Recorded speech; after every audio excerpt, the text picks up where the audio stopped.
Hai, Assalamualaikum warahmatullahi wabarakatuh, sahabat Pesona Global TV dimanapun Anda berada. Saat ini saya akan membahas masalah peluang bisnis di bisnis daging sapi ya. Kemarin kita sudah membahas masalah peluang bisnis di peternakannya ya, bagian produksi sapi daging. Nah, sekarang kita membahas bagaimana kita bisnisnya di daging sapi itu sendiri. Jadi di Indonesia masih banyak peluang untuk bisnis daging sapi itu sendiri ya. Terutama mau Lebaran Idul Adha ya, permintaan daging sapi itu semakin banyak karena mayoritas di Indonesia adalah agamanya adalah Islam. Jadi konsumsi untuk daging sapi semakin meningkat.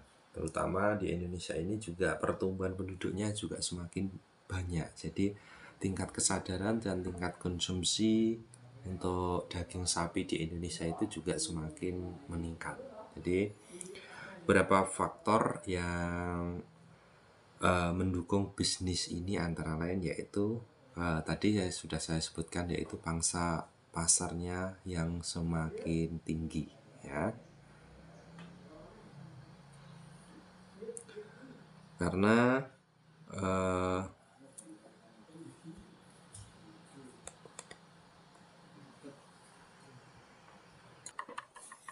dan untuk mensuplai daging sapi itu sendiri untuk lokal, untuk peternak lokal belum bisa mensuplai ya. Jadi Indonesia masih mengandalkan impor untuk memenuhi kebutuhan daging nasional dengan tambahan ini untuk dari data nasional itu 184.000 ekor sapi hidup untuk meningkatkan produksi dalam negeri. Jadi pemerintah berupaya mengurangi impor daging beku dan mendorong investasi di sektor peternakan sapi. Nah, seperti itu. Nah, untuk menjadikan daging sapi itu lebih laku ya di pasaran, yaitu bisa melakukan diversifikasi produk ya, untuk menambah dan meningkatkan nilai tambah untuk daging sapi itu sendiri ya. Pertama yaitu dengan dibuat bakso dan sosis. Jadi produk olahan yang banyak diminati dan dimiliki pangsa pasar yang luas. Jadi dibuat bakso dan sosis. Yang kedua yaitu dibuat abon dan dendeng, yaitu karena untuk abon ini penyimpanannya juga bisa jangka panjang dan memiliki citra rasa yang khas, jadi lebih lama. Kemudian dibuat nugget dan burger, produk modern yang menarik konsumen anak muda. Jadi ini adalah bagaimana bisa memancing konsumen biar lebih menarik ya.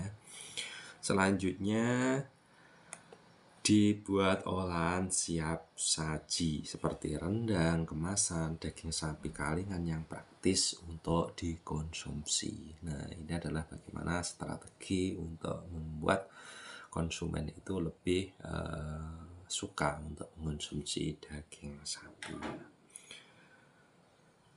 Menurut penelitian di Jawa Timur, diversifikasi produk daging sapi seperti bakso abon memiliki margin keuntungan yang cukup baik. Selain itu, teknologi pengolahan daging juga terus berkembang untuk meningkatkan kualitas daya tahan produknya. Jadi sekarang juga teknologi juga sudah mensupport ya, banyak teknologi yang bisa mendukung produk olahan daging sapi tersebut. Oke.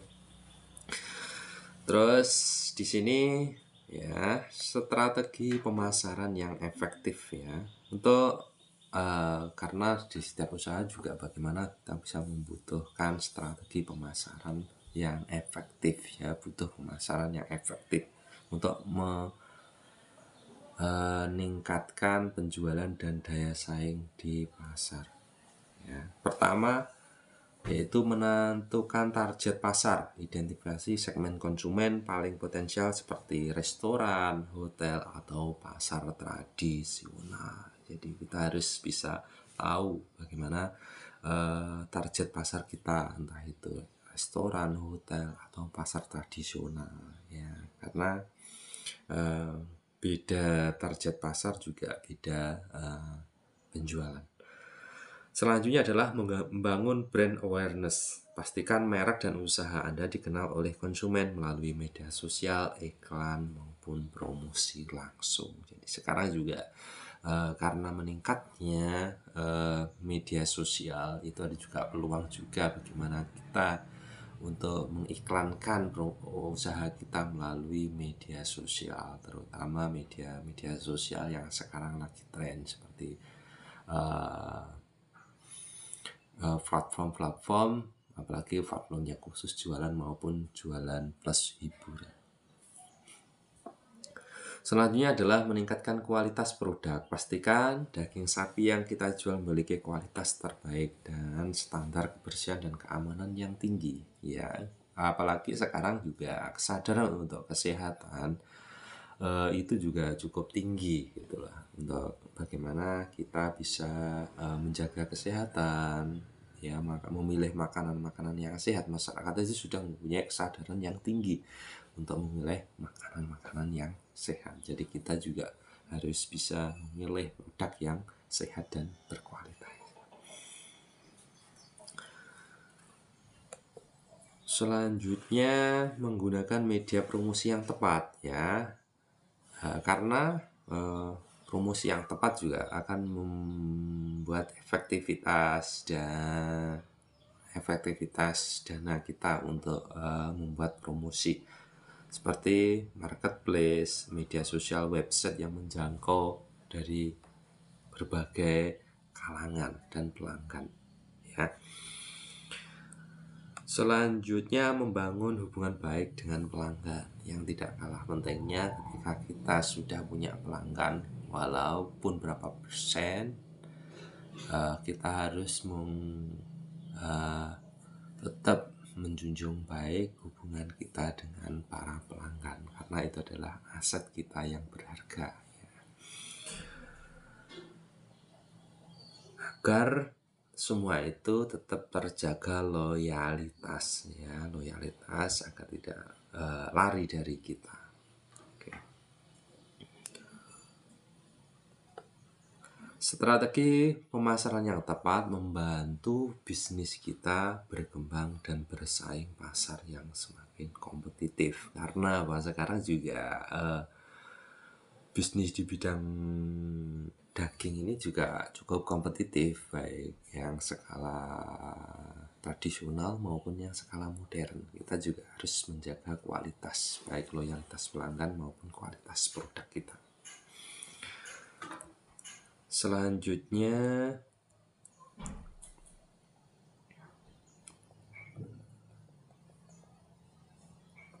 kita juga menjalin kemitraan dengan supplier, ya, supplier dari peternak, pemasok daging, ya, yang berkualitas untuk menjaga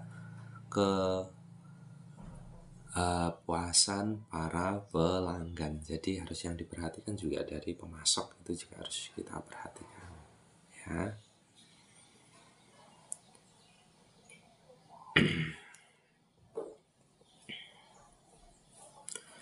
Yang harus diperhatikan dari kemitraan yang dari supplier itu sendiri adalah harus konsisten, ya, konsisten baik kualitas secara produknya dan kuantitas, yaitu banyaknya permintaan itu juga harus siap sedia dari dua kualitas tersebut, ya. Selanjutnya yaitu peluang di industri kuliner, ya, bagaimana kita bisa mensuplai di industri kuliner, terutama daging sapi itu ini juga salah satu jadi bahan dasar untuk menu masakan di restoran maupun warung makan tradisional ya.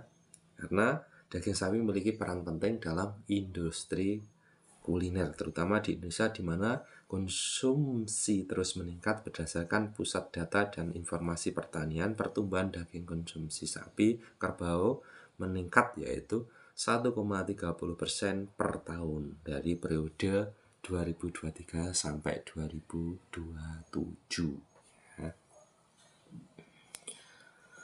Beberapa faktor yang mendukung pertumbuhan industri yang berbasis daging sapi yaitu permintaan dari segmen hotel, restoran, kafe, yaitu membutuhkan pemasukan sapi yang berkualitas tinggi ya.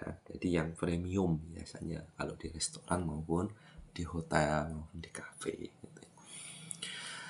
Tren konsumsi makanan online ya sekarang juga lagi ngetren banget. Pemesanan makanan berbasis daging sapi melalui aplikasi online juga semakin meningkat ya.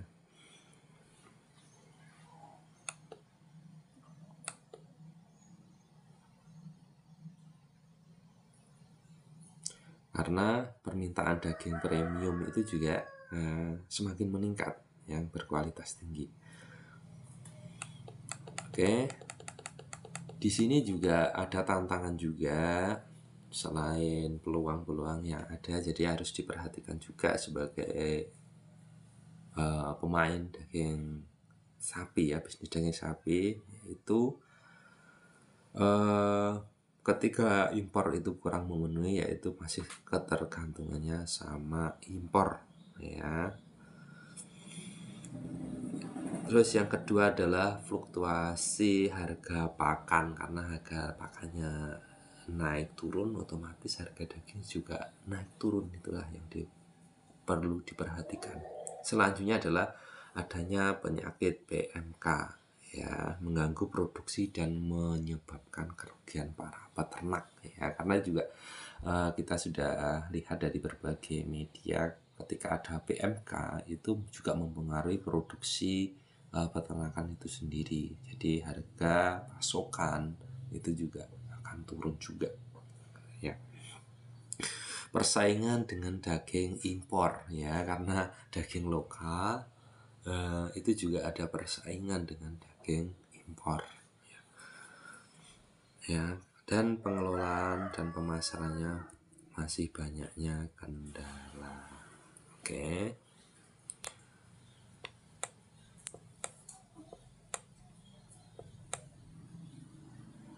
Nah, itu tadi peluang dan maupun tantangan untuk bisnis daging sapi di Indonesia. Tapi juga kita harus optimis karena semua itu bisa diatasi seiring bagaimana pengalaman kita, pengetahuan kita semakin banyak juga, dan kita otomatis bisa membaca pasar lebih jeli lagi karena kita juga belajar dari pengalaman dan dukungan pemerintah ini maupun kemitraan. Dan seiring meningkatnya dari konsumsi masyarakat, dari kesadarannya kita makanan-makanan yang bergizi dan berkualitas ya. Semoga itu jadi ulasan dari sedikit peluang dari bisnis daging ya, terutama pada umumnya di Indonesia ya. Semoga yang punya potensi bisa memulai, yang sudah mulai semoga menjadi referensi. Semoga ini sedikit informasi mengenai peluang ini ada yang bisa membutuhkan ini bisa lebih mantap untuk menjalani bisnis ini ya.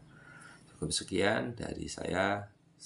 Jangan lupa subscribe di Pesona Global TV, share, semoga ada yang membutuhkan referensi ya. Cukup sekian, salam sejahtera, assalamualaikum warahmatullahi wabarakatuh.